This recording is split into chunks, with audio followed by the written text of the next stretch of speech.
unprecedented problems. We all will admit that. Look at this headline. Obama facing enormous risks. Oh, yes. Again, Obama's revolution, change we need. And then we have seen this many times, how to fix the world. He doesn't just want to fix the United States, he wants to fix the world. Sarkozy of France says, we want a new world to come out of this. Talking about the financial disaster. Yes, the financial disaster. One more thing here.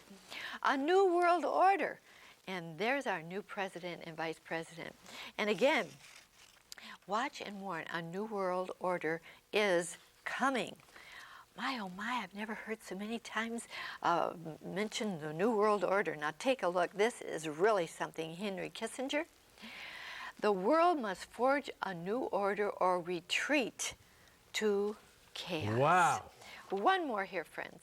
The European superstate, and now for a world government. A columnist from the Financial Times wrote, for the first time in my life, I think the information of some sort of a world government is plausible. Now that comes from a columnist for the Financial Times. And he said that your European Union is the model for the future. Yes. Now, the Bible teaches, as I said last week or 2 weeks ago, there would only be 7 world empires in Revelation 17:10. And I'm not going to name them all because I need to get into this. The final one will be the revived Roman Empire, the European Union.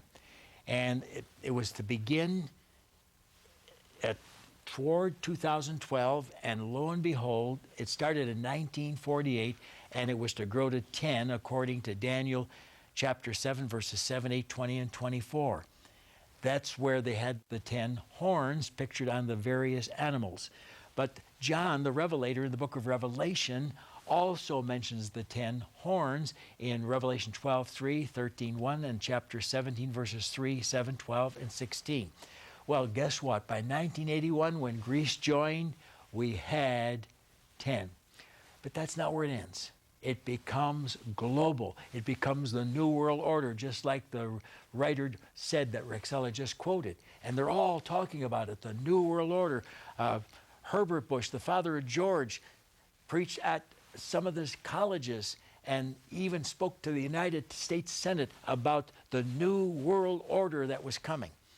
And folks, it's right on the horizon. There's Sarkozy of France saying we need a new world order. Everyone's warning us about it. There is Gates standing with the president, vice president, the picture you saw, the new world order. Now this is shocking because Henry Kissinger, advisor to many of the presidents, as I said a few weeks ago, is a member of the Bilderbergs, the organization, secretive organization that wants to create this new world order. And there are many who want to head it up. Sarkozy of France wants it, Juan Carlos of Spain, Xavier Solano of Spain. But Kissinger said, we are priming President Obama to head up the New World Order because he is so loved in every part of the world. Ladies and gentlemen, that is the final sign before Jesus comes. That's why I believe when we hear about 2012, we can be gone any time. Now, we do not set dates. Of that day and hour knows no man. But that's Matthew 24:36. Keep it in context. Back to verse 33. You will know when it's near. Even at the door. I get so mad at these folks who say, you'll never know Jesus. Baloney. My Jesus said, you will know. I command you to know when it's near, even at the door. Hebrews 10:25 says, we are to encourage one another, and so much as you see the day approaching. How do you know the day is approaching? The signs of the Word of God. 500 of them, all fulfilled right now.